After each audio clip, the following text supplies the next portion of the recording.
You are now tuned in to the Chaotic Culture Podcast.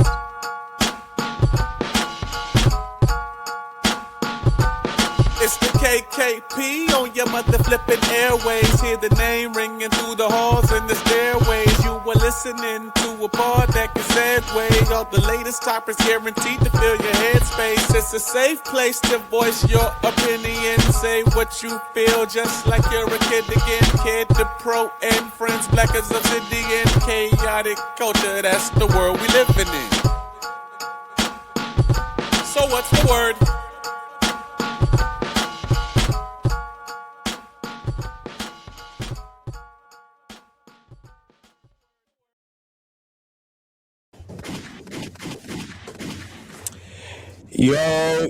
Yo, what's good, everybody? What's good, ladies and gentlemen? Good morning, afternoon, and evening, wherever you are. Welcome to another edition of the Chaotic Culture Podcast, about what chaos rules and black culture is supreme. The Chaotic Culture Podcast, of course, is brought to you by patreon.com/Chaotic Culture Pod. Please be sure, of course, that you subscribe to the Patreon to get bonus episodes, early episodes content, and, of course, to help keep the lights on. Once again, we appreciate all of your support. This podcast will deep dive into modern black culture and how millennials and Gen Z can navigate the crazy parts, from finances, black business highlights, black professionals, community content creators, homeownership, HBCU, sports, anime, wrestling, and especially black music. If it encompasses black culture, of course, we are going to cover it live from... I'm in a different area code this time, but live from the DMV. I am the host and the creator of the Chaotic Culture Podcast. This is your boy, Ked the Pro, aka the Calculated Millennial, aka the Encore Presentation. Oh, did it play? Can I get an encore? Do you want more? All right, aka your favorite toxic adjacent king, Ked the Polo, Ked the Closer, all that good stuff. 843 is me. Somewhere in the DMV is where I'm at right now. Always chaotic, never toxic most days. I'm back again once again with your favorite black culture highlights of black culture shenanigans. It's been 2 weeks, guys. Also because I've been in the middle of a move. You already know that I don't, no longer work for a certain company, but we'll get to that when we get there. Today, of course, I've got one of my co-hosts here, of course, the instant negator himself all the way out in Texas, Scuba Steve. Go ahead and do your intro, sir. Hey, what is going on, everybody? It is I, Skylar's dad or whatever, aka the instant negator, aka don't call me Gambit because I can never be your ex-man. How is everyone? Well, man, I'm good. Or, as good as I can get, man. I'm blessed and highly favored. I am, again, I cannot disclose where I'm at, but, I'm just thankful that I have, loving family, and I'm grateful and will forever be grateful for them and to them to this day. And I'm just, just trying to find a way to, I won't say try to find a way to survive, just trying to find a way to make a living for real, man. It's hard out in these streets. That kind of is a good segue into our mental health takeaway, because right now all I'm doing is just dashing. I did get whatever money was left from me from that other company, so right now I'm just trying to dash, trying to earn some little pocket change and whatnot till I can find another job. I do got a couple interviews coming up, so I'm praying for the best on that. But yeah, it's just life. And also, I know that I, hit you up about that job, Steve, but I never did make that phone call. I need to make that phone call and find out what's going on, because if I'm not going to have a job, I at least need to be doing something other than just door dashing all day. But either way, I'm still here. You already know I finally got at least my equipment working for the most part. My actual good mic is in storage. Unfortunately, I forgot to bring that with me. So, of course, I got the, dingy Amazon mic. But, we still try to make a living, still trying to do things, and I'm just glad that we are able to bring you guys another podcast episode after a mini hiatus. So, Scuba Steve, how you been, man? Man, I've been good. Working, tired, but other than that, I've been really good. Taking breaks here and there. I have to go to court tomorrow because my mother was in a car wreck. Like 3 or 4 years ago. They wanted us to testify and say, she was more limber 3 or 4 years ago than she was now, and they're just now trying to get her a settlement, basically. That's crazy. So, got to go to court and do that. So, but other than that, that's tomorrow noon, so it'll be good. Other than that, though, like I've just been working, man. That's it. I feel that, man. I feel that. Definitely praying for you and your moms as far as that court date is concerned. That is kind of crazy that it's been this long that y'all are now trying to finally get a settlement. Like, I don't know what the court system looks like in Texas, but phew, that She just sounds like it's a mess. she got into a wreck in May 2023, Mm-hmm. and this is what she's going to court for. But then she got into a huge car wreck January 2024, Ooh. and so the company right now that we're going through was in May. They're basically like saying, "Oh no, all of those injuries must have been from the big wreck in January." And she's like, "No." She was like, "I got documents showing like this is where all this stuff started." Mm-hmm. So yeah, pretty much it was just a long process, and now we're going to trial for it. I feel it. That is, uh, yeah, that definitely sounds like a mess, but definitely hope and prayers to your mom that everything will be settled and that y'all are able to, move through it. Yeah, yeah, yeah. So it is what it is, though. Yep. Yep. I wanted to tell a quick story before we actually get into today's topic. Speaking of DoorDash, man, as someone who, has had to humble himself, coming from, I wouldn't say a corporate job, but someone who was getting like quote unquote corporate pay and then having to actually do DoorDash. And I knew for a fact that like when you deliver stuff, especially food or items and whatnot, you always got to be careful of a couple things. One, be careful of people, and then two, be careful of nature/animals. Today was one of those days where I had a funny run-in with an animal. My DoorDash had told me to pick up from Burger King, which I did. I went to the person's house. House looked like it was I ain't gonna say it was run down, but it looked like I almost wanted to say like, dang, is this a bando? Okay. Well, the instructions told me, leave the order at the door. So I'm like, all right, cool. As I'm walking up the driveway and into the walkway, I see two cats. Now, first and foremost, I'm not a big cat person, but I already know like most cats when they see humans, the first thing they're gonna do is run. One of them ran, but that other one, boy, when I tell you they got up on their hind legs, arched their back, that hair was standing up on end. I'm like, oh, they not moving. Yeah, please don't. I'm like, this cat standing this ground. I tried to like flinch at it. I tried to make myself big and whatnot. That thing was not moving. It just arched back, looking at me. I'm like, oh yeah, I don't know if they got kittens or if they just protecting their ground. I don't know, but I ain't trying to mess with no cat because I don't know if this thing is a stray or if it belongs to this person.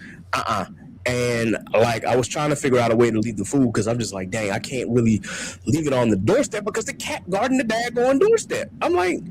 So you're not just gonna let me put the food on the doormat? Nope, still arched back, still staring at me, not making a sound. I'm like, all right, here's what I'm gonna do.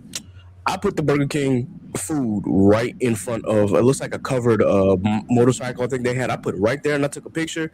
And DoorDash tried to tell me like, hey, you got to retake it and make sure that the food is in the doorway. I said, nah, I just clicked done and I took off. I'm like, I'm not trying to get in no fight with no stray cat. And if it's not a stray, I'm still not trying to get in a fight with a cat because I do not need no scars or nothing hissing at me. I do not get in fight with animals. I let them be because I don't know if they just got rabies or not. I'm not trying to find out. Yeah, I would definitely be like, no. Yeah, so that was my interesting run-in for today. But other than that, that's me, y'all. First and foremost, a big shout out to BlerD9. We wanted to get them a big shout out. I normally shout them out at the end of the podcast, but I wanted to shout them out at the beginning. There was a little discussion in that chat about what was going on in music. So speaking of, this is a good segue to just go ahead and talk about this, guys, and why we're here. Normally, I would maybe drop a bonus episode about this, but I said, hey, you know what? Why not? That's a hot topic. Let's go ahead and discuss these not one, not two, but three albums that Drake dropped. Honestly, we're only going to talk about one, and that's ICEMAN, because I've not listened to Habibti, and I've gotten like maybe partially through Maid of Honor, and I'll at least give my insight on that a little later. But we got to talk about ICEMAN real quick. Oh my god. Yeah, it was whatever. It was an album.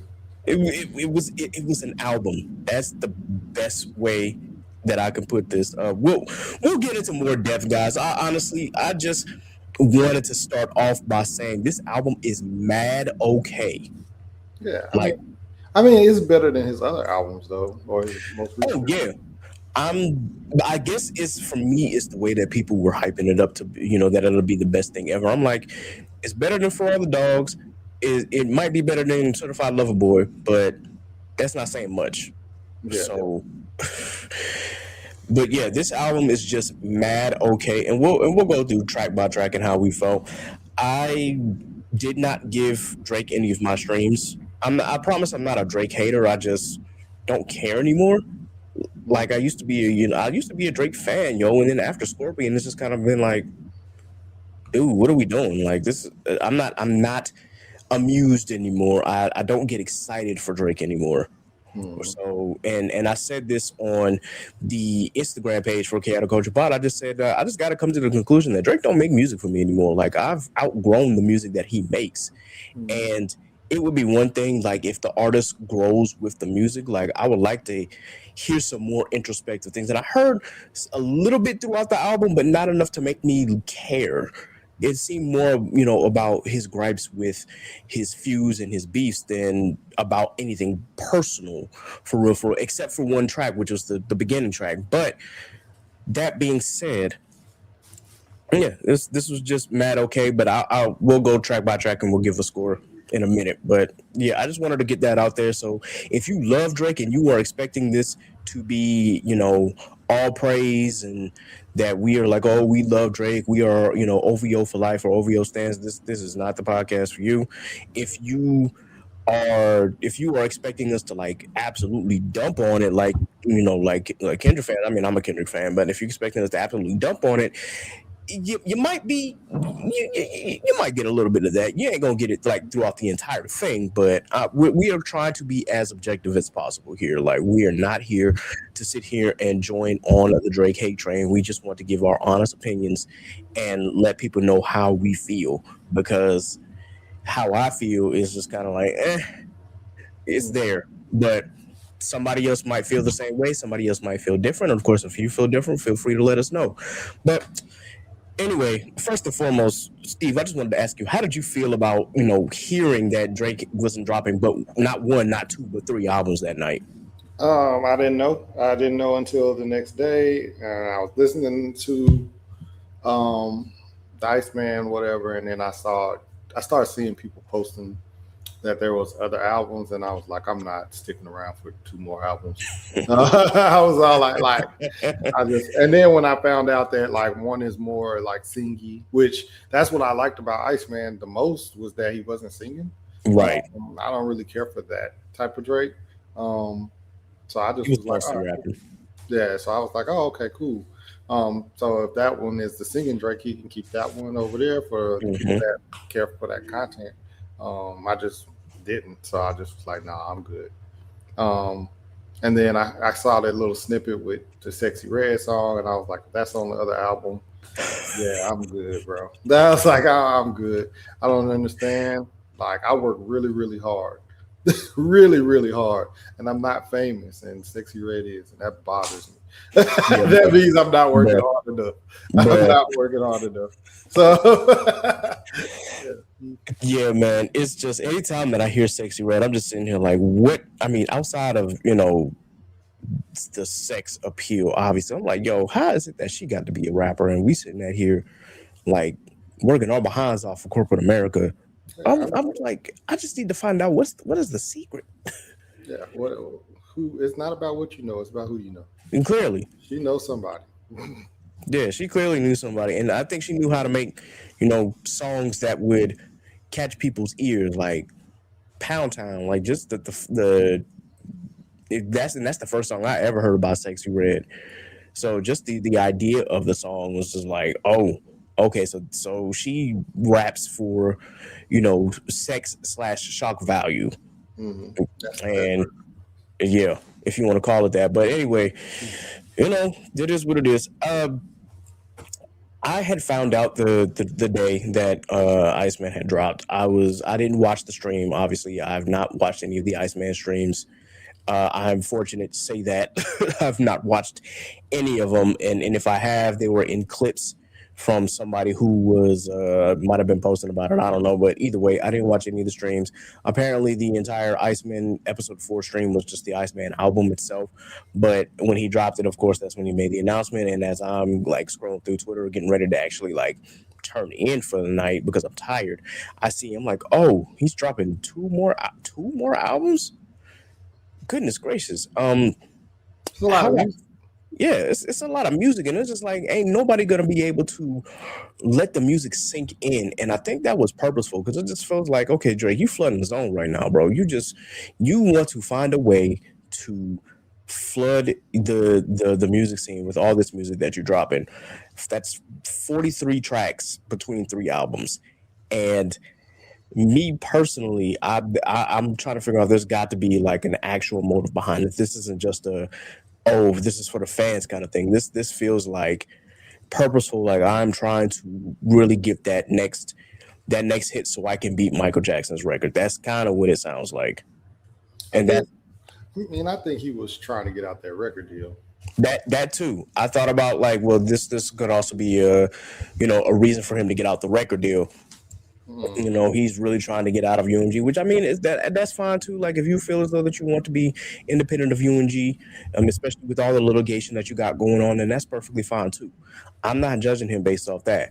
It just felt like, okay, and I had warned myself on Twitter. I'm like, with Drake dropping this much music, based on my history of listening to Drake's music, I feel as though this music is going to be bloated, and that it just is not going to hit, and that the music is going to be diluted. And I'm hoping that I'm wrong.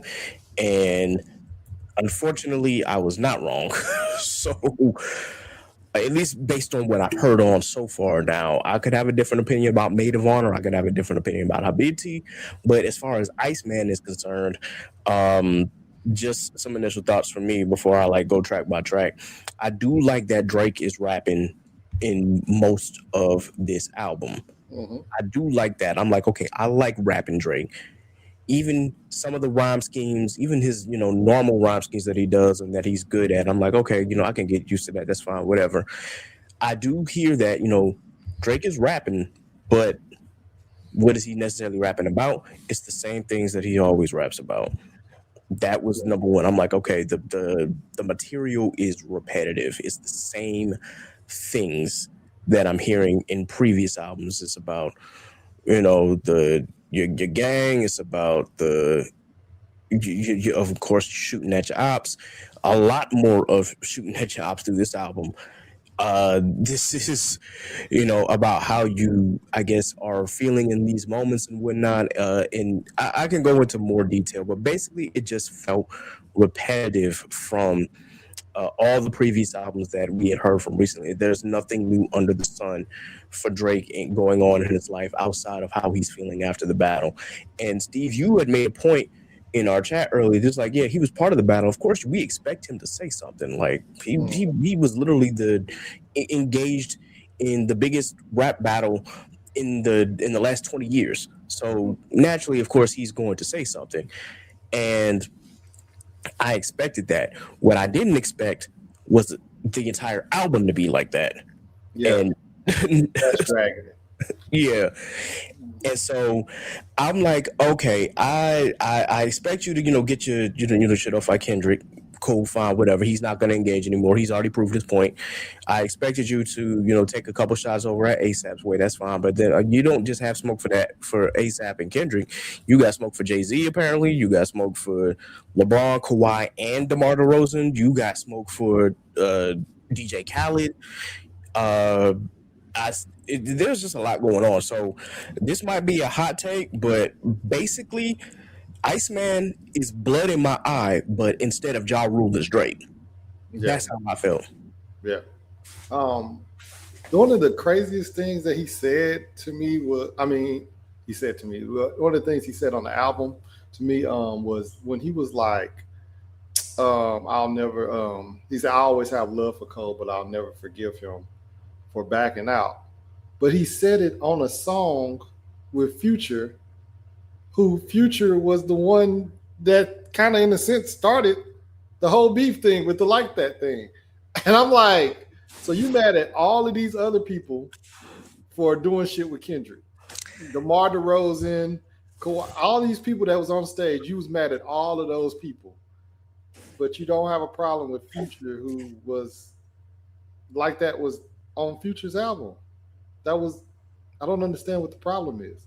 You mad at them, these people that had nothing to do with it. You mad at J. Cole for dissing and then deciding to take it back. That had nothing to do with you in general either. Mm-hmm. Like, it's not like he dissed Drake or nothing like he didn't even like. What are you mad at J. Cole for? Yeah, I don't know. I guess for him, I think he said it throughout one of those songs that he was just like, he never, I don't know if it was Make Them Pay or if it was Make Them Remember, but he did Make Them Pay, where he was just like, I was waiting for that.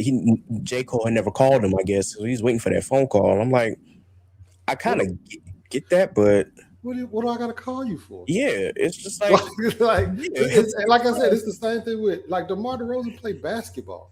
What are you mad at him about? Yeah, he's mad because DeMar DeRozan was actually in the video and whatnot. And I'm just like, I guess he felt that he was betrayed because DeMar DeRozan was from Compton and was part of the video because he was mentioned by Kendrick. So it was just like, I kind of get why you might be upset at DeMar for being a part of the video.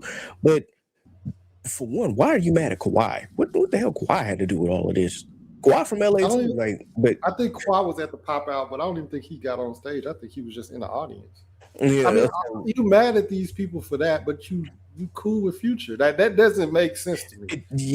That's what I'm getting at. It ain't got nothing to do with Cole, really. It's just you mad at all these other people, and you forgave Future. Yeah, that's my thing as well. I'm like, you forgave Future, but not the other people. And here's the crazy part: like as you said, without Future, you don't get like that. You don't get two albums that are like, well, one really that are coming at you. Like I just had to, and this is a person who said this on Threads. They were trying to spin it in a way. They did some whataboutism. Is like, okay, why was K Dot on tracks with Cardi? I'm like, well, Cardi didn't diss Dot, nor did he have anybody on the album that dissed Dot. So I don't know. It doesn't correlate. Meanwhile, Future may not have directly dissed Drake as far as I know or as far as we know. However, one, Metro has a problem with Drake. Kendrick clearly, took the biggest shot. ASAP took a shot. The Weeknd took a shot. So and they all did it on his album. Exactly. On his album. So I'm like, if Drake, outside of Kendrick, the person that you should have the biggest problem with is Future. But you got a problem with everybody else because they were at the show. Mm-hmm. That's just fucking stupid. Like you mad at me because a song that's popular that blew up. I don't give a fuck that it is talking about you in a bad manner and stuff like that. He's got ears and eyes. He got ears and he's got eyes. He saw what that song did. Mm-hmm. Of course, I'm going to the fucking pop out. like unless it's like my friend. So I can understand why he might be mad at LeBron because he felt like they were friends to that nature or to that extent. But like, bro, like that would be like some random person from Anti-Twitter that we cool with. Like we cool with everybody, but if somebody else did something big, bro, like we all cool, but we ain't besties in this motherfucker. Mm-hmm. Like nigga, I can go to the show. Because I'm a grown man. I'm gonna stand on whatever I do. And if that's the case, to your point, you obligated to stand on whatever you decide to do, on how you decide to handle it. But also letting Future, and then naming the song "Ran Back to Atlanta." It's like, come on, bro. Cognitive dissonance. It's so hurt, bro. Like at this point, it's like, yeah. Like everybody kept on talking about how like Kendrick was milking the beef and all this other stuff. Bro, Ran Back to Atlanta is the name of a song. He had a couple of other songs talking about the big three and all this other stuff. Now, are we going to say that Drake is milking it too? Or are we just going to be like one-sided with it? Yeah, nah, it's clearly like to be honest, I wouldn't even say. I mean, well, you could say Kendrick might have been milking it a little bit because I mean he performed the song on tour, but that song was literally the hottest song of 2024. So of course he was going to perform it at his tour. Like, what did we expect? That being said, outside of performing it, Kendrick hadn't said nothing. And you could make the arguments that okay, well maybe the fans might be milking it a little bit, but Drake's not helping in any sense. One with this album, but also the lawsuit. So that's the other thing. Like, Well, I mean, to everybody else's point on that shit, Kendrick decided after the beef, after the battle, he got to get his shit off on GNX. Cool. J. Cole did his thing on Fall Off, got to get his shit off a little bit. Cool. So I don't mind Drake talking about it again a little bit. A little bit. You know what I'm saying? The issue is on GNX, he talked about it maybe, on a couple songs, but he still had an album. You know what I'm saying? He was like, okay, and it's an album. The Fall Off. He talked about it a little bit, but he still made a fucking album. Right. Drake made this whole thing about the beef, and it's like, bro, like, we were hoping that we were gonna get more. And I mean, I guess we did because we got the other shit. Yeah. But I'm not maybe, you know what I'm saying? Maybe I'm being biased by not listening to it. I'm giving a short opinion. But like, yo, that's nuts to make this whole ICEMAN thing about that. Yeah, that's what I'm saying. I'm like, to make a whole album full of diss songs, bro. I just don't think that.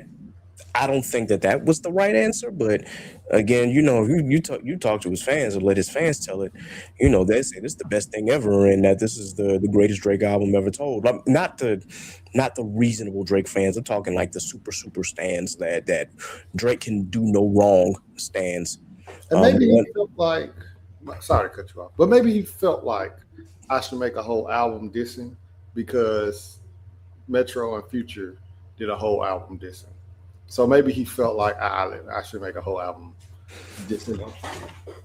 Well, maybe if I get where you're coming from. Yeah, I'm trying to justify it. Yeah, I get the route that you took. I'm picking up what you're putting down. I don't agree with it because at the end of the day, yeah, they made a whole album about you dissing, but still, what real damage did that entire album do to you for real, outside of one track? Not much, really. It's Kendrick dropping them 4 songs on your head top that really did the most damage. That being said, yeah, I was hoping that Drake would not go the Ja Rule route. Like, don't give me an album full of diss tracks. You can have a couple of diss tracks here and there. That's fine. If you got to shoot at your ops, do what it do. But the entire album, bro, like this, I just don't get it, man. Like, not even Jay and Nas spent an entire album shooting at each other, bro. Like, you get maybe 1 or 2 tracks, and that's all that you get. Because if you're supposed to be unbothered or, feel like you're unbothered, show that you're unbothered. Exactly. This album just showed that you were completely bothered. Yeah. From track 1 all the way to track 18. Like, you were bothered completely.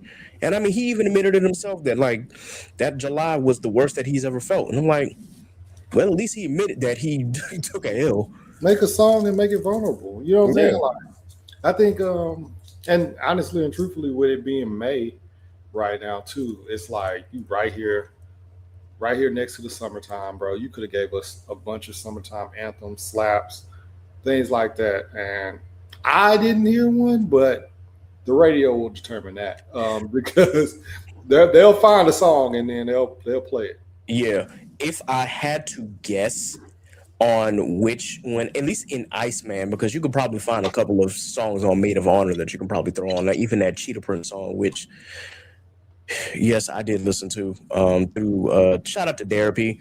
I actually listened to all of ICEMAN and part of Maid of Honor through Therapy, so shout out to Derek in the Derps. He's a very funny guy. Yeah, I had heard Cheetah Print and I'm like, this started out great, and then Sexy Red, I don't know. She completely took an axe to Cha Cha Slide and started butchering it, and I'm just sitting there like, oh I, Lord Jesus. I'm not even gonna waste my time. Oh my God. But and all that being said, I think out of all of the tracks that are on Iceman, I would say Shebang would probably be the one that might get played in the club just because of the rhythm. Da da da da shebang. Da da da da. But that's just what I'm feeling. Um but nothing else really sticks as far as what can be played in the club for real, for real. Like the Make Them tracks, you're definitely not gonna play in the club because those are the tracks where Drake gets quote unquote introspective. Um, the Burning Bridges is terrible. You might maybe Janice STFU might get played in the club. I don't personally like that song. Like I can tell you that's just a no for me, but apparently a lot of the Drake fans like it, and probably some of the kids might like it. That's fine. Maybe Whisper My Name, but those are the only ones I can think of. And maybe too hard for the radio, but Drake's attempt at doing a Bay Area beat, and I'll get to more on that later. But just the attempt, I'm like, okay, I can dig it. I Yeah, don't hate the song, I but mean, yeah, it just yeah, I don't know if it'll move the way that I thought it should move, because when I looked at like some of the numbers for the track, it's not performing as well as the other ones. So I'm like, oh well, maybe his audience really didn't want him to do a West Coast beat, but I thought that it was a great. I thought it was a great song, not great song, a good song. mhm. The issue is the internet beat them to it, and then they start making fun of it and did the Fresh Prince of Bel Air background beat to it, and then I think that took away some of the burn from it. Yeah, So I think that kind of is going to take a toll on it. That's one thing that sucks though. The internet, bro. Like if they decide to start trolling you, they forget about the main objective, which is objective. Yep. because I mean they did that shit. I know this is off topic, but with Jack Harlow, I like that album. Mhm. But as soon as he fucking taking pictures with that hat on and the memes start coming in, it was it was over. Raps. It was over. Like the album is not bad. It's a smooth kind of jazzy R&B type feel or whatever. But once the memes took off, Yeah. lost the plot. Yeah, they absolutely did. And honestly, the Monica album was okay to me. I was like, would I ever revisit it again? No, but I do like the sound. Like this might be something that you play in the background when you're cleaning, or Yep, maybe just good cleanup music. yeah, just something that you can just do work to for real, for real. But as you say, yeah, once the memes, once the memes, it's like, nah, bro, this about to be a flop. But in any case, let's go. Let's try to go track by track. How did you feel about "Make Them Cry," the opener? It was a Drake intro. Drake does pretty decently at intros. Hmm. Um, this one wasn't as epic as I thought it would be. I don't know why, but I'm thinking like, okay, the way that he did this rollout and stuff like that. I'm thinking this intro should be like over my dead body level. Yeah, Intro. You know what I'm saying? Like I'm thinking this gonna be something like that, and it was just an all right intro. It wasn't bad. But yeah, starting off, I was all like, okay, well, at least he rapping, and it was just. I also something that I've noticed about Drake, and it might just be me, but I feel like Drake used to rap and have a different type of delivery, and he now did. I feel like he's just kind of talking. Hmm. Like it just seemed like he just talking and he's rhyming the words. It don't feel like he's rapping like how he used to. There's something weird about it. I don't know, and that might just be my ear or whatever that I'm tripping on. But I felt like it was just very monotonish.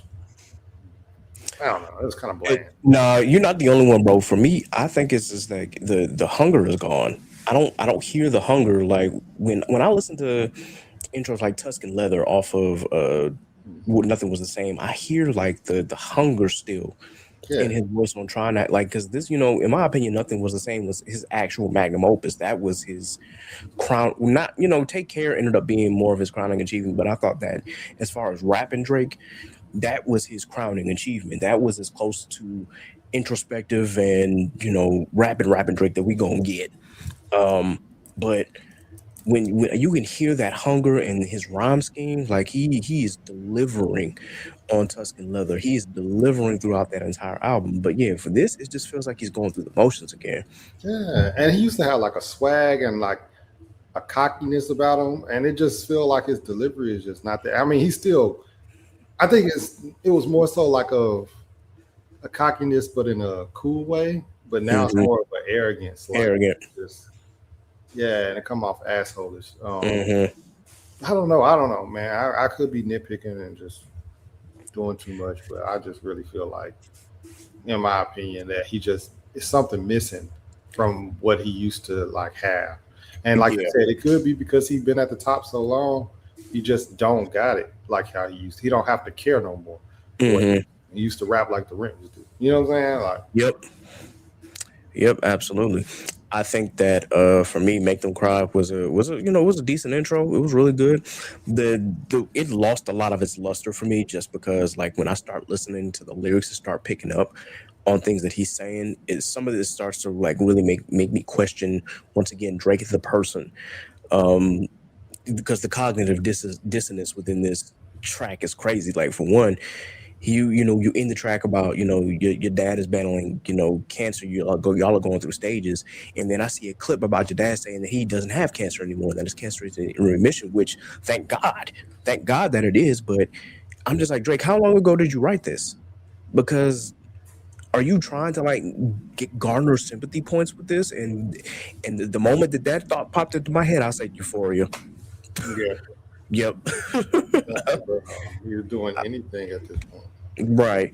Um, of course, the one part where it says that you can't take your therapist seriously because she's too attractive. I'm like, okay, Drake, like, what are we doing here, bro? Come on, bro, you almost 40. Like this can't be your thought process. And then, but it went back to a previous line where he said he hates the words "dig deep," and I'm just like, yeah, it sounds like this track is saying, okay, y'all are telling me to get therapy and to dig deep and be introspective about my life, and there are some things that are bothering me, but I'm just going to choose violence. This album, like that's pretty much what it came off as, and sure enough, the rest of the album was just like that. Dust was actually a good follow up. I do like the intro where he's singing to the ladies and he's apologizing like, "Hey, I'm gonna get back to making songs for y'all, but I got some business to handle first." And I'm not mad at that. yeah, I'm not mad at that at all. I'm definitely not mad at the beat switch for that because I'm like, okay, you know what? He was giving us a little taste, and he's like, okay, no, here go the real shit. One thing that again, cognitive dissonance, because you say that you don't remember one word from your raps. I'm like, Drake, if that's aimed at Kendrick, bro, the hypocrisy, because this entire album is you addressing lines that Kendrick said to you, so you clearly remember words from his raps. Yeah, I mean, even in the Heart Part 6, he's talking about different things that Kendrick said on Mr. Morale. Mhm. I mean, and then naming the song "The Heart Part 6" means you know something. Yeah, So I'm willing to like. No, Drake, despite popular belief and whatever his fans may say, I know Drake is was a fan of Kendrick, bro. He listened to this nigga. I know he did. and just making it seem like you're too big to listen to somebody else's music and stuff like that. Even on push-ups, one of the opening line is, "I could never be nobody number one fan." Mhm. That's what Future was saying on "We Don't Trust You." He was like, "You a nigga number one fan." Like, you know what I'm saying? Like, so he listens to people in general. To make it seem like he's too big of an artist to not do it, that's just not true. Jay-Z Yep. is listening to these niggas. So if Jay-Z, the biggest artist ever, is listening to niggas, you are too, bro. Like, and that's okay. But you know what I'm saying? It's music. It's diss tracks, so there's line involved in it. You know what I'm saying? Mhm. That's just part of the game. It's part of the game, man. If somebody gonna diss you, they gonna lie about some shit. J. Cole said that he never really liked none of Kendrick's album in his diss track, and it's like, yeah, you know what I'm saying? It's just lies. Yeah. The next track, "Whisper My Name." Obviously, the theme of the song is like, "Hey, don't say my name too loudly and whatnot, unless you're prepared to deal with the consequences." More tough guy talk, more tough Drake talk. I really don't. For me, I can't take this track seriously, is because you talk about whispering your name, and yet the one person that said your name out loud, you don't want to smoke with. So I'ma just. There's been Common, there's been Pusha T, and there's been Kendrick. There's people that ain't whispering shit. You know what I'm saying? So like, yeah, yeah. So it is what it is, regardless of how people feel about those battles. You know what I'm saying? Like, for the most part, Drake lost those. You know what I'm saying? Then you had other people that Drake has been dissed a million times. You know, he still, honestly and truthfully, gets, even though he has all the court stuff going on, lyrically from other rappers, he still gets respect. You know what I'm saying? Because of the fact that he didn't back out of a battle.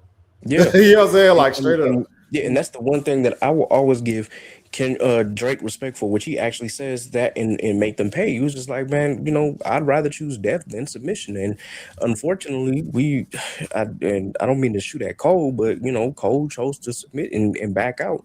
And Drake just decided to choose death and go out in your own blaze of glory. You know, you lost, you died, but at least you went out on your terms.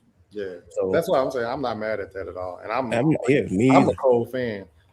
That shit it's just not a good look, and it still hasn't been a good look. If honestly and truthfully, if Drake don't do the suing stuff, I think he would be fine right now. Yeah, he would. His fan base is, you know what I'm saying, super stands. He can do nothing wrong, and then you know what I'm saying, like he would just keep on going, like ain't shit going on. But it's the suing thing that makes the records bigger than what it is. Exactly. I'm gonna skip to the next song, Janice, STFU. I listened to it a couple times just because of the fucking shout out to Janice. Shout out to Janice. I was fucking with Janice. Shout out to the real Janice that we know. I did that to fuck with her a few times. So I actually listened to this song a couple of times. I listened to it a couple of times. I did like that part because it reminded me of what was that? Was it from The Sopranos? Yeah. Okay. So yeah, I did like that clip. I don't like the chorus and I don't like the auto-tune. I'm gonna just be real. Yeah. It's probably catchy for the kids, but for me it's not doing nothing for me. And I just really just dislike when Drake does that auto-tune, and then he did it in such a low voice. It made me not really mess with the song. So I'm like, it's not for me. But so far between out of the 4 songs that we talked about, that's one that I like. Well, 2 that I like. I like To Make Them Cry. And I like Dust. Whisper My Name is like, I almost want to like it, but I'm not there yet. And Janice STFU thought was funny, but it's not for me. Ran to Atlanta. Throw the whole song away. Yeah. That the concept is better than the song. I've never. I'm gonna say something big, I guess. Now, I've never been like a Future guy. So as soon as I heard him, I was like, "Oh shit, Future's on here." And there's other people that love Future and his music. I've never thought that he was great, but the radio love him, and that's all that really be mattering. If you can get the machine behind you. But I've never thought Future was great. There's a couple of times where he's had a song where I was all like, "Oh shit, I like this," you know what I'm saying? But like, it's far and in between. And I'm not like a Future hater, you know what I'm saying? I'll check out every album just to see if I'm hearing something wrong, if my ears are broken, and I think they must be. But yeah, as soon as I heard Future, I was like,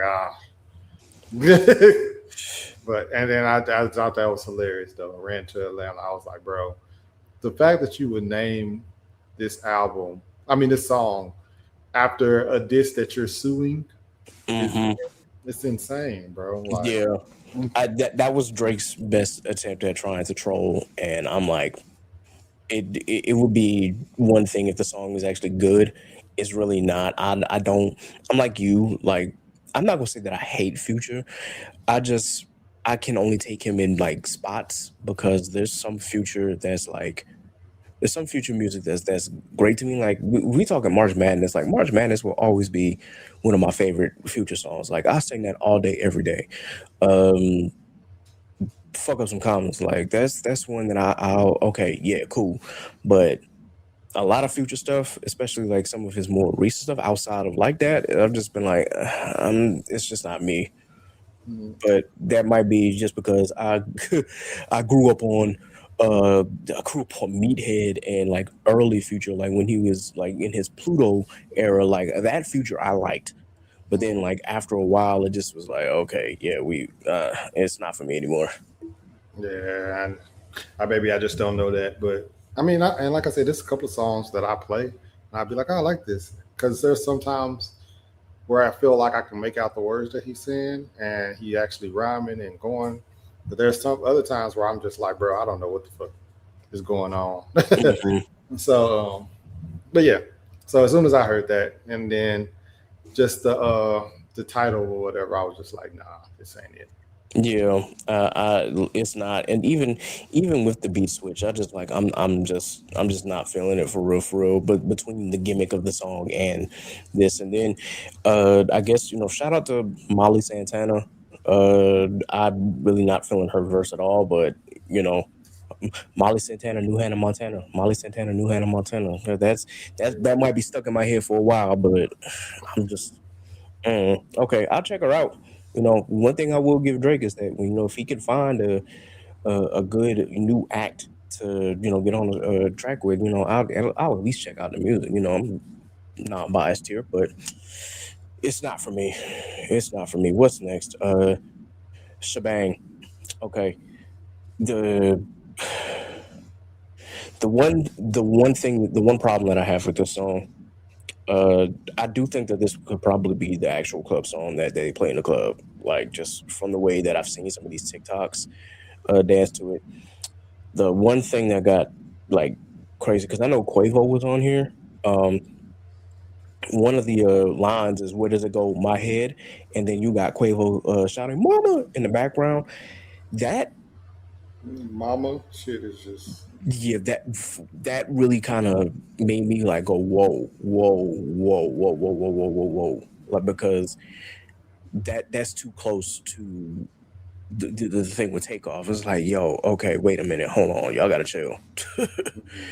Y'all got to chill. But I know that Quavo did it. I guess to respect his nephew and whatnot. But it just didn't connect the way that they thought it would. In fact, it kind of made me a little uneasy.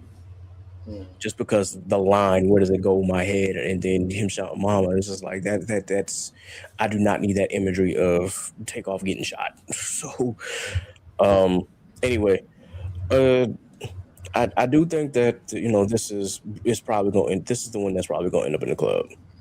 yeah. I don't particularly care for it, but I get based off the rhythm of the song and based off the cadence that this one will end up being one of those club songs that Drake was looking for.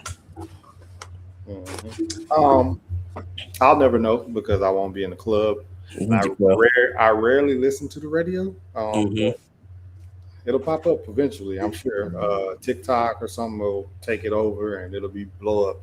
Because like even like that last album, I had no idea what was going to be the song, and then Nokia ended up being the one that was the number one and blew up, and I was just like, I guess. So Hey, no, I'll be the first to admit when I listened to some sexy songs for you, I actually said that No Key would probably be the one to go on the radio. Like I even said that in my review. I said No Key, okay, this if you're going to push a song, this is going to be the one. The other ones, I no, especially because they were trying to give me a hug. Some great song, and I'm just like, no, that song is garbage, y'all. Please don't let's not do this. But yeah, no kid was the one. Make them pay. I would. I would make them pay more credit, but some of the bars in here are just kind of corny. First and foremost, shout out to Overcast for the production, because Overcast did his thing with this production. Like, the beat is phenomenal. But yeah, just some of the punchlines on here just oh man, it just really I'm trying to I'm pulling up the lyrics right now just to give you guys an example. Like when Drake goes, and I face the way they pay me, but it hurts just like the Philly Eagles. Okay, Jalen Hurts line, place of the Eagles. Okay, yeah, that's kind of corny, but okay. LA love the sound. I can play a show for 1 million people. Don't be surprised. You see the whole YMNCA just like the Village people. And then the next one, these niggas measuring they dick size in millimeters. Why are we? And at that point, I just put my head down. The thing is that's even crazier about that is that, one, I don't care about nobody else's dick size. Exactly. But even if we measure it in millimeters, once you change the thing, it's going to be the same size. So if somebody got a 10-inch dick and you do millimeters, then it's going to just be more than someone else's. Right. I don't understand the logic behind that line, but whatever. I don't get it either. Here's another one. Since 2009, as I climbed the ladder, they envy me like Nevada, but it never mattered. Okay, envy me like Nevada. I get it, but you could have. I think it would have been better to, like, if you had said something like towards DJ Envy, that would have been even more clever. But instead, you used Nevada, and I guess just some of the bars on here just like absolutely cornball. There was one more. This one was actually a bar where he said, "Dog, I was Aiden Ross with streams before Aiden Ross had ever streamed." Okay, that one I liked. I get it. You know, you take a shot at Ross. I get it. The Palestine bar I'm gonna stay away from because, yeah, that ain't. Nah, I'm not about to open up that can of worms. But then he was like, "Shout out to Cherokee D and Sky Black because they was at my birthday when I was searching big booty Ebonese G's." Yeah. Come on, Drake, bro. We can do better than this, man. And apparently that I mean, even though I don't think he said that, but him saying their names, they both acknowledge that, you know, they messed with Drake and they think that it's corny that he brought their names up. And I'm just like, you didn't have to say that, ladies, because nobody knew that y'all smashed Drake. So y'all kind of did that to yourselves. Right. Like, but I don't know, man. Like, overall, I mean, I saw a lot of people saying Make Them Pay was cool. So I was just like, whatever. It's like I said, it'd be all right, but just a lot of the bars in here are just absolutely corny and so surface level that you don't have to dig deep for any of these bars, for real. Some people like, oh, some of the shit goes over here. No, it doesn't, especially this song. But I do like the production. The production absolutely carried this, but Drake didn't do any favors with some of these bars in here. They was just like, come on, bro. I can already tell you, the next one, Burning Bridges, is terrible. Like, yeah, I put you niggas through the ringer. Yeah, you getting bodied by a singing nigga. Yeah, but a lot of people, I guess they liked the "Your baby mama ain't even post your single." Damn, where she at? Yeah, where she at? Because I guess it would be a shot at ASAP. Yeah, and I'm just like, bro, well, for one, she didn't post a single, but she made a whole Twitter post about him dropping the album and commented on IG. Wow, I mean, you expect her to post a whole single, and then mind you, where's your baby mama at, bro? Where's Sophie at? Did she post any of the ICEMAN or Habibti or Maid of Honor? And then it's not like, it's not my baby mama, that's my wife. Exactly. Exactly, that's his wife. I don't, and it's just you can't pick and choose because, I mean, certain people just don't do that. Like, Jay-Z drops an album. You think Beyonce posts Jay-Z just dropped a new single? No. Like you just can't pick and choose with certain people on who you want to say, oh, your baby mama didn't, you know what I'm saying, share it, blah, blah, blah. Like, it just is what it is. Like, who gives a fuck? Like, she was there with me through the whole process while I made the fucking album. Like, I'm saying. And you can be asking these questions like, where's she at? I'm like, bro, she about to have what, baby number 4 at this point. At the hospital. It's like, come on, bro. Like, let's be real. She is birthing his kids. That's where Rihanna is at, Drake. That's where she at. I think it's always but yeah. But people, you know, a lot of people say don't bring in women and kids, and then of course he always got to do that, bring in women and cross the line, shit like that. Yeah, he mentioned in the chorus, I'm off of Quay and make my body tingle. You probably was off of Quay, little bro. The way that this song went. That's the thing too. Like a lot of the things that you're mad about that Kendrick dissed you on, you are doubling down on. Doubling down. You got gambling problems, drug addiction problems, and now I'm off of Quaalude. Even if it's not true, it's not a good look for right now. You know what I'm saying? Because I know Future raps about pill popping and all that stuff, and he don't do none of that shit.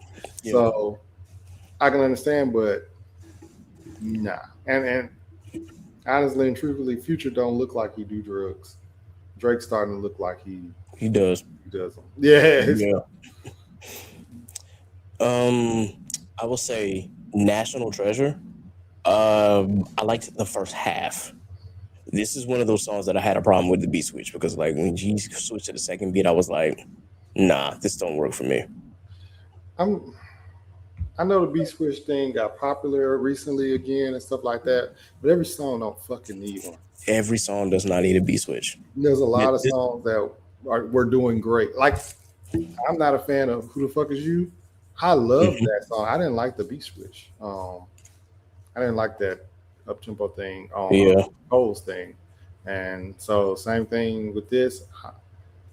I don't know. Everybody's doing it though right now. So yeah. And of course he's taking more shots at DeMar DeRozan and taking more shots at Kendrick. I mean, it is what it is. But of course the one thing that caught my attention was this one line in the chorus. Chick signing is my kink, pushing out ink. I feel like a squid. I audibly laughed out loud on that. I'm like, bro, this part of your chorus, what the you pushing out ink? I feel like a squid. Like, what? Come on, dude. What are we talking about? And of course, this was the meme song where it says, ironic because the Iceman was a nice man. Now I'm hot and cold. And somebody on Twitter had predicted he would make that bar. So, this was one of those. I can't even like give it a full point, but it's like it's half a point, I guess. So what's that? What 2.5 songs now that I like? Yeah, I'm not. Yep. Okay. Was a nice man. It's crazy. Was a nice man. Oh my God, bruh. That terrible. Yeah, the next one, Bees on the Table. You can throw it on the garbage because what was the point of 21 Savage being there? Yeah, wasted. Bees on the table, bees on the table, and now how the tables have turned because a lot of these Drake fans was talking about some. Is this your goat? When Kendrick was doing the onomatopoeia / alliteration for peekaboo, and he's saying bing bop boom boom boom bop bam. Now I can just be like, nigga, your goat on the chorus of one song just kept saying bees on the table over and over again. Yeah. But I can use that against them. But that being said, this song did not need to be on here, bro. I understand that he's talking about it like contract, and you don't want millions anymore. You're looking at the next stage up. So I get the purpose of the song, but at least have 21 spit an actual verse if you're gonna have him on there. And if not, just don't have him at all, or don't even include the song. It's very sleepy, very boring. Yeah. And this is when I really just was like, I don't like this song like at all. So yeah, I don't like this song. Yeah, and then there was more proof of running to Atlanta because you got Atlanta all on this goddamn Mm-hmm. album at this point. Yep. All right. The next one was What Do I Miss? So I can skip that one because we done heard it for the last year. The next one I guess I could talk about would be Plot Twist. But before I do that, I just want to say that at least with What Did I Miss, I would say that the beat was phenomenal on that. Like even the beat switch on that one is absolutely phenomenal. So I will give him credit for that. Yeah. Plot Twist, I liked the verses. I don't like the chorus. Yeah, and you know what's crazy? That's another thing. Drake used to be like the hook god. Yeah. It's kind of weird to hear so many songs where you don't like the hooks. Yeah, I don't like the hook because he's too busy spelling out mob, October, and gang throughout that entire chorus, and I'm like, I just don't like it. And then I'm like, it's very odd that Drake won't give me at least a fire hook because most times he'll give me a great, as you said, he'll give you a great hook. In this album, I just kind of hard to find. I'm digging to find a good hook for real. None of the hooks here are good. And maybe that was the purpose. Maybe he just wanted this like to be strictly like rap and nothing that's gonna. I don't know. I don't know. I'm trying to give him the benefit of the doubt, but it's kind of hard because my doubt right now is just like up here at the moment. So, but yeah, I do like the verses in here. Like he's actually spitting on this. Like I can't even be mad. Like so, I'll give him Plot Twist. So that's 3.5. Outside of the chorus, I do like this one. Even though it's more tough talk, he's doing more tough Tony shit. But yeah. I'm not understanding that either. I don't even know when he made that switch to become this tough dude. I can't even remember what album it was where it just all of a sudden turned into this. It had to be like, I want to say it started with If You're Reading This Is Too Late, that we started to get like a little more tough talk from him, but it wasn't completely there. I think where the flip actually happened was in Scorpion. I think it was Mob Ties. Sick of these niggas. Yeah. I think that was the song, which oddly enough there was he kind of bit that song too, but that's another conversation for another day.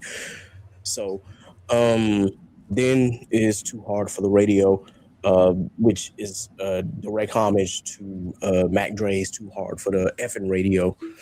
I do like the beat. I do like that Drake paid homage to the Bay and Mac Dre because I mean he's done it before. That's someone that has inspired him, so I will give him that. Mac Dre, this is like a love letter for him, but at the same time, I also think that he was kind of he was trying to troll Kendrick, especially in that second half where like I'm gonna show you what to do, little nigga. I'm gonna show you what to do, little boy. And I'm just sitting there like, bro, you're not going to out Cali Kendrick. You're not gonna out Cali Kendrick, bro. Somebody that's from Cali, that don't make sense. Exactly. Like niggas was calling this shit Squabble Down, and I just had to laugh out loud, bro. Squabble Down. Someone has said not peekaboo, but Therapy said not peekaboo, but Pikachu. I'm like, why are we throwing Pokemon into this, bro? So also said Boo of Peak. It's a lot of stuff. There's also, of course, a shot at Mustard on here because of you said facts 900 million for the tracks, Rack City bitch. Yeah, we remember that. Damn, you should try and get back to that. I'm like, bro. This is again where cognitive dissonance comes into play. Because I'm like, bro, this nigga Mustard just got Grammys from Not Like Us and for TV Off. Like, yeah, he just dissing people just to diss people. Just like at this point, bro. And it's like it's not sticking. It's not. It's not sticking. It's not. I don't know, but it is what it is. I mean, that's what he wanting to do right now. I'm really looking forward to getting past this. Mm-hmm. Now that he's addressed it all, hopefully. Now that he's out of his record deal, you know what I'm saying? All this stuff, and he can just get to Drake. Hopefully, his next album that he puts out, whatever that may be, is the real music. Because they quote unquote, a lot of people say he's been holding on to his real music until he gets out of the record deal. Y'all sure? Because it's not sounding like it. I'm hoping that maybe he'll surprise everybody to show like, hey, I actually put some effort into these. But the way that it's sounding, I'm just like, bro, you just releasing music just to release music so you can get out of a record deal. That is, to me, that just doesn't make a lot of sense. And I don't even know if he's truly out of his deal with UMG yet. Did he post saying it? He never said that, but they said that he got 3 albums. Yeah. Stuff, so But which I get it. So maybe this will satisfy the agreement that he had with UMG. I don't know, but I guess we'll have to wait and see. If these 3 albums will satisfy that contract, or if he still, owes them $400 million. But either way, we'll find out, I guess, within the coming months. How did you feel about Make Them Remember / 1 a.m. in Albany? um so I remember when it leaked or whatever. I don't know if it was a leak or intentionally or if that was something that just really leaked. I just thought it was whatever. A lot of Hmm. people were hype about it because I guess they were just ready because they were ready for Iceman to Yeah. drop. But me myself, I just thought it was another song that was like whatever. Um, where there's people that really loved it. Me myself personally, I just thought it was cool. You know what I'm saying? Like Yeah. all of the songs on here have just been cool to me or lackluster. Hmm. Yeah, this is like, I understand that this is one where he actually like takes some direct shots at Dot, without saying his name, obviously. But Of course, um, yeah, you can kind of see that. But at the same time, I'm just kind of like, I think the one line that was kind of funny was he's like, and Muggsy Bogues done for once, even I'm a bit amazed. Yes, and we give the kid a raise. I just had to let him like the cognitive dissonance once again, because it's just like, bro. Okay, but Bugsy Bogues dunked on you. So it's not even that. Like, bro, like you still talking about this nigga height? Like that the is problem. I'm like, why are that's we? still nanny boo boo shit. Yeah, Like, kindergarten shit, bro. Like, oh, I'm tall and you're short. Nah, nah, nah, nah, nah. I'm just like, like, nigga, bro. I'm like, I don't know niggas who were like 5'5" and 5'4" who could take a 6 foot nigga down without blinking. Like, Like it just in a fist fight. Like this is it don't make no sense to me why he does that. But I guess short jokes are the easiest for him, so that's why he decided to go that route. But I'm just like this just remember that also Floyd Mayweather is also like what 5'4" himself. And that nigga is considered one of the pound for pound greats of all time. Um, who else is around K-Dot's height? I would say Tank Davis, but Tank Davis got some domestic violence issues, so I ain't even gonna go that route. But yeah, like there are plenty of folk who got hands, and clearly this short dude gave you the business, and you still can't get over it. But either way, I think I thought it was a little funny, but either Make Them Remember was just for me, it was just there. I'm like, okay, I see, you spitting, you talking, you're doing what you're supposed to do. Am I feeling anything? No, I'm not really like. This feels like stuff that a lot of these diss songs feel like this is stuff that I should have said 2 years ago, and I'm saying it now. and even then, it still wouldn't have been enough. Yeah, it really. You still would have got hurt. Like, Right, right, absolutely. Um, Moving on, I'm not gonna give a point for him for that because I wasn't feeling anything about Make Them Remember. So far for me, it's Make Them Cry, Dust, half of National Treasure, so that's 2.5. Plot Twist, that's 3.5. Too Hard for the Radios, that's 4.5. All right. Little Birdie, I understand that he was doing the Florida flow / the Kodak Black flow. This shit sucks. yeah, I actually didn't listen to. Like, I mean, I was still listening to it. It was still playing. Mm-hmm. Let's say that it was still playing, but at this point, I'm checked out. You checked out. Yep. Yeah, I'm checked out. That was it for me. Yeah, I had to like again because the person who I was listening through, they checked out on this song as well. So I kind of had to like go and listen to it for myself, and I wish I had not done that because, yeah, not for me. just not for me. So yeah, that is probably Little Bird is probably the worst song on here. If I'm being honest, like between that and Beats on the Table, it's no.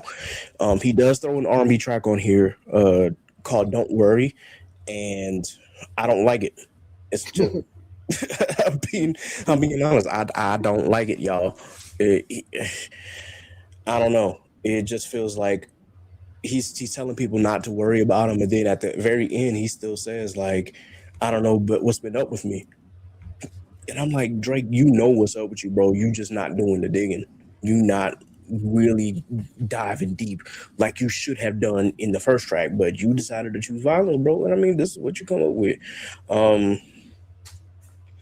So I'm still at 4.5 songs. Firm Friends, obviously, he's talking about, being isolated and feels like certain friends have, I guess, betrayed him once again. This is more woe is me. This is like my friends betrayed me bars. He calls out his former friends for, I guess, who either stayed silent or quote unquote went to the other side. Like, bro, like At this point, if I say something, I'm wrong on that. You know what I'm saying? If I say something on Kendrick's behalf, I'm wrong. If I say, hey, Drake is my nigga and Kendrick is my nigga, I'm wrong. You know what I'm saying? Because that's what you did with J. Cole.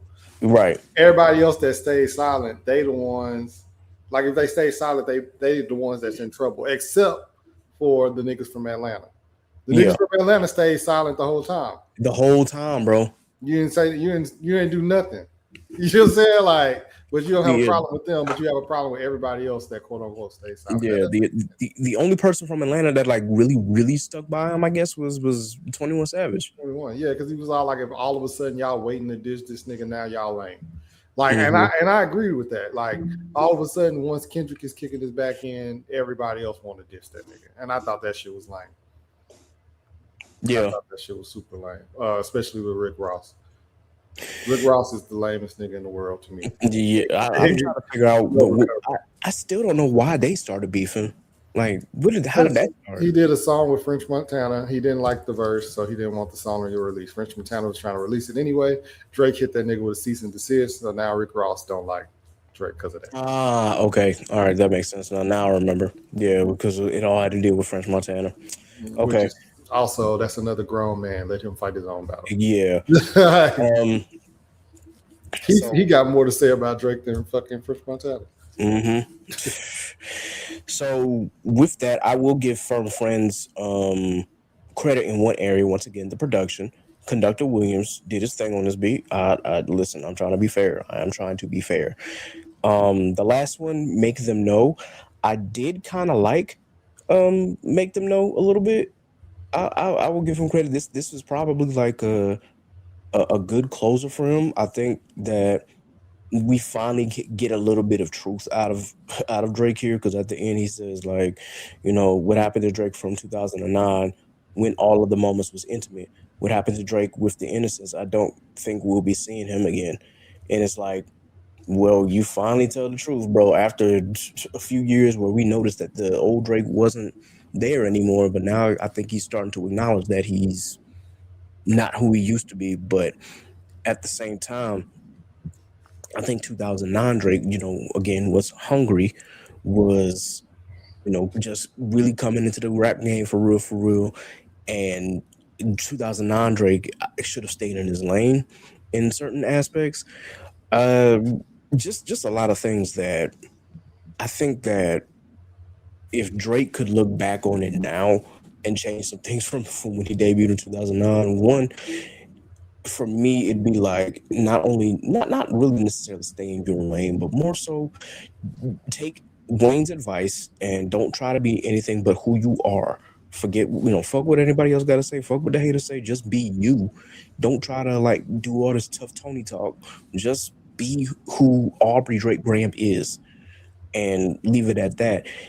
Don't fuck Wayne's girl. That's that. Don't fuck Tammy. Just find. There's another joint that will love on you, bro. Just do that. And then obviously, all the stuff that has happened to Drake throughout the years, in part because Drake is his own worst enemy. Um, I just feel like, yeah, we know Innocent Drake is not coming back, but if from a music standpoint, I do want that Drake back. I want him to be hungry again. I want him to have good, like great music again, not just good music, great music. Get me to, you know, get me to dance in the club again for real, for real. Get me to actually like enjoy a Drake song without having to like question, the I guess the motive behind it, or to question Drake as a person when he releases the song and other things like that, man. So I'll give him a point for Make Them Know, because I think that, of course he still had distance within the track, but I do think that Drake was actually for once being honest. So I will say that that's 5.5 tracks out of 18. 18 that I've personally enjoyed. It's not a pass grade, but it's less than a third. yeah, it's less than a third. And I had said on the page, on the Chaotic Culture Pod page on Instagram, that this was like it's a college level C minus, which looking back at it, 5.5 songs out of 18, that's not college level C minus. That's absolutely failing. But I still gave him the benefit of the doubt because he's rapping, because he's talking his shit and getting shit off his chest. And I'm like, I can appreciate him doing that. And I can appreciate that, he tried to really like at least get his grievances out, because as you had stated, school, like, dude, yeah, it might be a little too late, but he was still a part of the battle. He still had to at least let it be known what was on his mind and what was on his heart. But to make a full album full of diss tracks, bro, like, this is Blood in My Eye. And granted, Blood in My Eye by Ja Rule has some fire tracks on there, like Race Against Time. Race Against Time is probably the best track on there. And outside of maybe Clap Back, if you want to really get into it. And there's some other ones that's on Blood in My Eye too that I can't think of off the top of my head, but still, the entire album full of diss tracks, making an entire diss album is just not the way to go. And as you said, he was probably trying to do what Future did with We Don't Trust You and We Don't Trust You Too. But, or excuse me, We Don't Trust You and We Still Don't Trust You. But still, it just for me, that doesn't work, because I liked We Don't Trust You, but I still said that there were too many songs that was taking shots. And We Still Don't Trust You, I didn't like at all. So it's a really hard thing to do, to make an album that is full of disses, attacking every one of your ops and showing that you were still completely bothered by it. And it also doesn't help that Drake has had the woe is me bars, the victim bars, and then you try to play yourself out as not being a victim or a victor or whatever you want to call it, in Firm Friends. But it's still just like, to me, it shows that there was no growth there. You're just getting out your grievances instead of looking inward and trying to figure out, like, yo, what happened to me? What where has things gone wrong? Where have things gone right? What can I do to move forward, move past, show some growth in who I am, instead of trying to make songs for people who are not in my age group anymore? How can I be more encompassing of those who started out with me all the way back in 2007? But that's just how I see it. Maybe, I don't know what his thought process is, but just for me, it just felt like, Drake, you just not really moving anymore, for real, for real. You just kind of stuck where you are, and I'm not seeing any willingness to move past or move forward from this. I'm hoping that after this album, you will be able to move forward from this, and I'm hoping that you desperately get to, on somebody's couch, so that way you can like actually discuss the things that are going on in your life, so that way you can actually grow as a person. Between seeing your parents getting older, dealing with your dad's remission, because we don't know if, because cancer is one of those demons that can come back. So I'm hoping that you're able to deal with that. I'm hoping that you're looking at your son and finding ways to, be a strong parent, because you will literally be 40 in October, bro.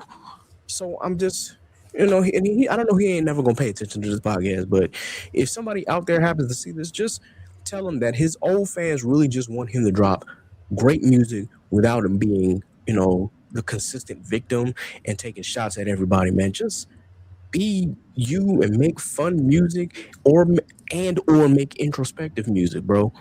There's a reason why Nas can make multiple albums that don't necessarily sound the same, even if some of the subject matter might be similar. But the King's Disease series and the Magic series don't sound nothing alike. Yeah. And it's just like, but when it comes to Drake, I'm like, I can't tell the difference between Scorpion Certified Lover Boy for All the Dogs and this one. Yeah. And for practical purposes, Her Loss. There are some stuff where he tries to be, versatile, and a lot of people like to say that Drake is more versatile than Kendrick. But I also have to say, would you rather be a jack of all trades or a master of one?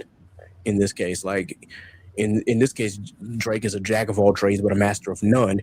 Meanwhile, Kendrick is over here perfecting his craft and the one thing that he knows that he's really, really, really, really good at. But Kendrick is also a great song maker. On top of that, he makes timeless music. Drake used to have that ear, but the last few albums that I've been hearing are just, they don't stick to me. They might stick to somebody else, but it's not something that I will purposely go back to. As I've said, I don't want to return to this album. I've already listened to it twice. I think that's enough for me in this lifetime. So I'm never going to revisit Iceman again. That's just how I'm feeling. Yeah, like I said, I don't feel like he makes music for himself. He makes music to keep up with whatever trends are going. And I also feel like, as big of an artist as he could be the trend. Like, just make the music you want to make, and he could be the trend. All in all, though, like you said, I'm not coming back to this. Same thing with Drake. Like, if I played Pandora and Drake's music randomly started shuffling on there, if you shuffled all his stuff together, I wouldn't know which song was from what album. Right. I've just gotten that lost in the sauce where I don't even know anymore. Yeah, it's the same. And I think that a fan of his, Jaylen Brown from the Boston Celtics, even said the same thing. He was just like, "Hey, bro, it's like some of this, it just feels like Drake is just throwing stuff at the wall and trying to see what sticks, and it's just putting songs together." People saying there's a lot of people say that there's not really a theme to this album. I'm like, well, the theme is to shoot at my ops, and that I'm cold blooded, but ultimately the songs don't sound like that. Yeah. So, they don't sound cold blooded. It sound like you cop and please. Yeah, exactly. Like, and that's just me. I mean, but you'll get a bunch of niggas that saying that we hating or whatever, and it just is what it is. Music is subjective. That's all it is. So music is very subjective, and I promise y'all, we are not trying to sound like haters. I'm really not, man. It's just, I've always said that for me, Drake the person has turned out to be not a good person, but he can still make great music, and I would still probably jam to it if the music is good. I said that in my Some Sexy Songs for You review. Like, I don't want the music to be trendy, and I don't want music to just be there. Like in this album, Drake just happens to be there. I just want it to be good. I just wanted to, make me feel something, whether I'm dancing or whether I'm actually like bobbing my head, and not just because of a beat. The beat selection on this album has been phenomenal, but as someone who intakes hip hop on a daily basis, I need more than just the beat. I need more than just the vibe. I need shit that's gonna make me feel something, like from a lyrical standpoint. And then of course there's other moves too. You got music that's gonna make you want to dance and whatnot, and I guess that's why Drake made those other albums. But when it comes to like the rapping shit, I want shit that if you're going to rap and if you're going to be introspective, I need you to do some deep diving and some, not just give me surface level bars. that I can figure out, or give me corny bars that just make me question, like, yo, why are we talking this? Like, give me something meaningful. That's all. That's all that I want, man. Just give me some more meaningful shit. And maybe Drake doesn't know how to do that again. I don't know. Maybe he doesn't know how to do that anymore. But either way, it is what it is. Uh, as we said, but it's a 5.5 songs out of 18. That is not a good grade. But if I had to give this a score out of 10, I'm gonna be generous. I'm gonna be generous because I gave Some Sexy Songs to you like a 3 out of 10, if I remember correctly, or a 2.5. I can't remember. I'm gonna say this album is a 5. And I'm being extremely generous just because I don't want to sound like I'm hating. I gave it a higher score than Pitchfork. Pitchfork gave it a 4.8. Yeah, I'm giving it a 4. That's just not for me. Yeah, and that's okay. It's okay. The album is for somebody, but it ain't for us. Yeah, it just is what it is. I'm not gonna stress about it. That's all. I saw a bunch of people saying things. Leak, I fucking hate you, dog. I fucking hate Leak. But other than that, Leak really said that this album was better than The Fall Off, bro. And Leak, I had asked if Leak wanted to hop on to this episode, and I hope he's listening, bro. But Leak, I gotta disagree with you, bro. like, bro, wholeheartedly. The Fall Off disappointed me too on first listen. Going back to it and listening to it a lot more, because I'm a Cole fan. It's gotten better and stuff like that. It's still, like, I've seen some people go as far as to say it was his best album. That's a fucking lie too. But No, it's way better than it was on that first listen. I've enjoyed it. ICEMAN is not. This is ridiculous. No, that's ridiculous. Not good, y'all. It's not good. It's not.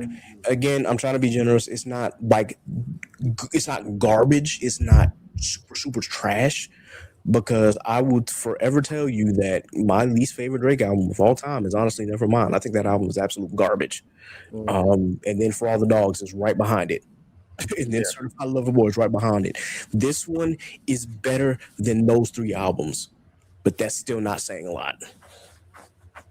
Yeah, not a lot.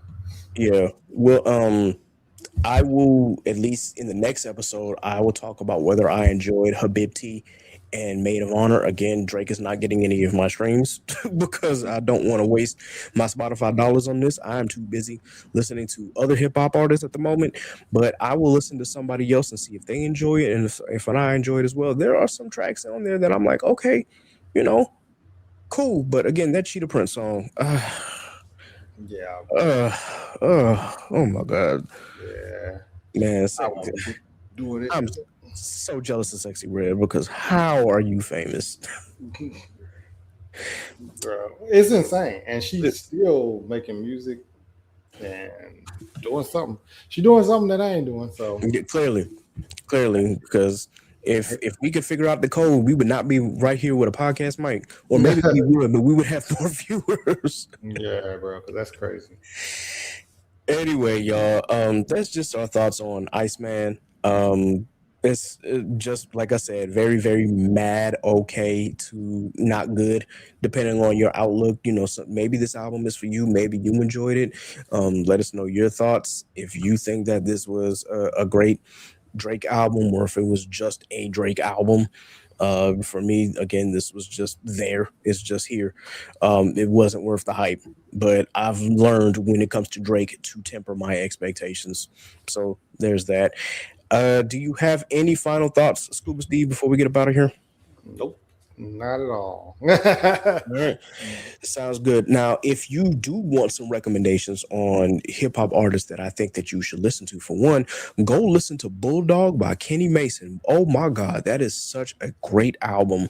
Also, there's some other albums that other artists have dropped as well. I got a whole list here. Like, if you Junkies in the Sun by Deontay Hitchcock, definitely listen to that album. That album is beautiful.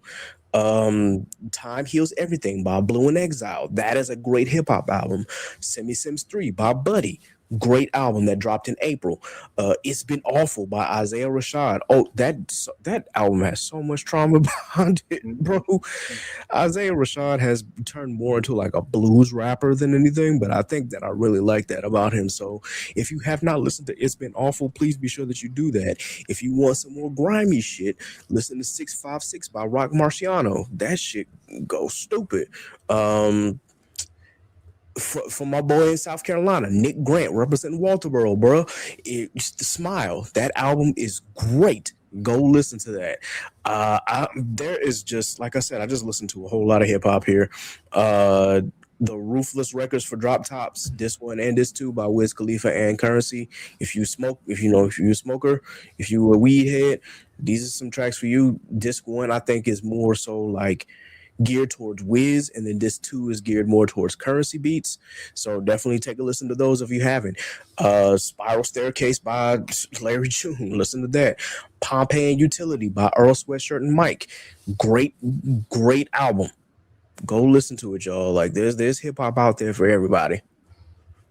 And I think that is all that I know that Lotto is going to be dropping her album in like 10 days.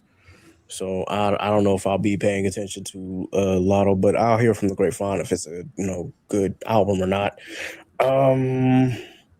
Love is the New Gangster by Black or Six Lack is gonna be dropping in a few days as well. I will be tuned in for that one. So, yeah, it's a lot of good music coming out, man. That's why I hate when people are saying that hip hop has been dry this year and they needed Drake to come back. I'm like, no, it's not that hip hop has been dry. It's that you just want mainstream. You want hip hop to be mainstream again. Yeah, you can't afford Spotify and iTunes. Is what it sounds like to me. Exactly. You just waiting on the songs to come on the radio. Exactly.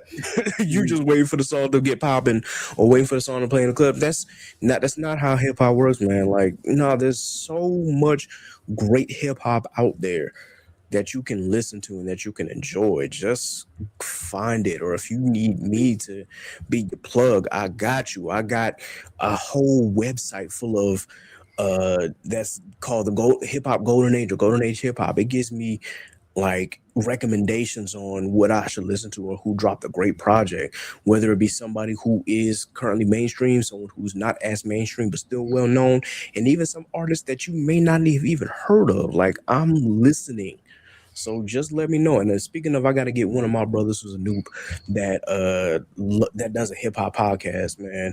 Shout out to AJ and his podcast, because he talks a lot of hip hop as well, and I definitely want to bring him on here. So that's all that I got for today. We got to do the rundown, guys, because again, we haven't been here in 2 weeks, so I got to make sure I do my shout outs and whatnot. Do you have any new businesses that you want to shout out, Scuba Steve, outside of Wake the Dead? Because you already know, read Wake the Dead. Yes, sir. If we talking, well, no, I can't. I don't got nothing to share. I don't have no poster or nothing like that. But my new book, The Side Effects, is coming out in like a week. All right. Yeah, y'all be sure that y'all be on the lookout for that. All right, so for our podcast shout outs, once again, shout out to IMOB inside of Mind of a Bird. You already know both of us are on there. That is Steve's podcast. We talking big shit. I do have to do a Devil May Cry review again, like we did last year. I'm gonna try to see if I can bring Rob and Bo back. I will let y'all know right now if y'all listening to this podcast. Season 2, yeah. I'm just gonna say I didn't enjoy it as much as season 1, and for good reason. But I'll break that down when we get there. Big shout out to Mike Check Waifu as always. Shout out to the squad over there, Montel and Polo. All right, then we got the Dad Needs to Talk with Rob the Father of Vash. We got Geek Set podcast. We got Anime Junkies Through Reason podcast. Those anime girls, and of course BGE, aka Black Geek Energy, with Jardo and DeMarcus. For our Black authors, big shout out to K Renee, and of course big shout out to Elena Graham, aka Elena. For our Black content creators, Off Black Mag with Aaron. Big shout out to Service Entertainment. And for our streamers, of course, we got Tatapoodle, the Geeky Gamer, Shelby, What's Up with Janice, the Bacon Rolls Less Travels. Big shout out to Toasted Marshmallow, and of course, shout out to the Corner 5 with Simone, Courtney 5, Chris, and Sham. And big shout out, of course, to Yup That's D, Carabits, and of course Cleopatra with the Chaotic Kingdom. And for business, as always, Scuba Steve and Alpha with BlerD9 Productions. For our black artists, of course, big shout out to NASA, Scoozy, goodness gracious, Jack Union, Phil.me, Ellis Quinn, RJ Stackhouse, Quarter, Tyrone Lee Jr., Ari Lachelle, Zach Hines and Fortresses, Elena again, Zainab, and Imogen. And for our black businesses, big shout out to Fresh Nurse Righteous Minds with Timo. Big shout out to Studio Maho with Pat and Yin. She Designs 2 with Aaron. Black Magic with Low and T. H4 Creative with Zenobia. Real Estate Stone by Meredith. So by Belmont Mariah. And Scrappy Sentiment with Sappy. All right, guys. That's all that we have for today.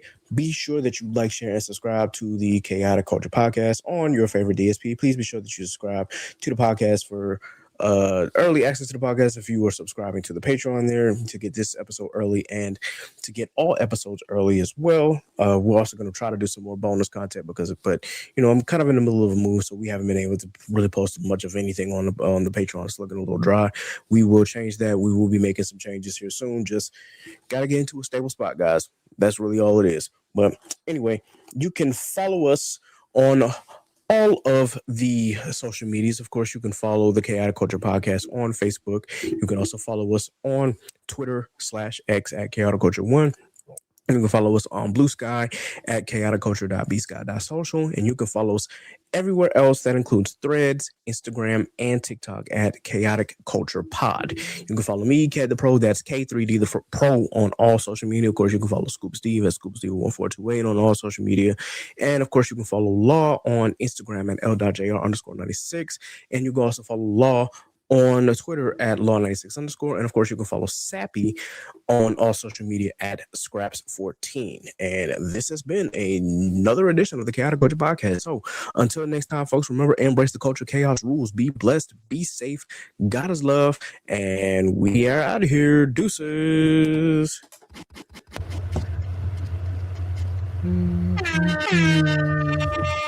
Gotta throw the air horn in there before we get up out of here. You already know. So what's the word?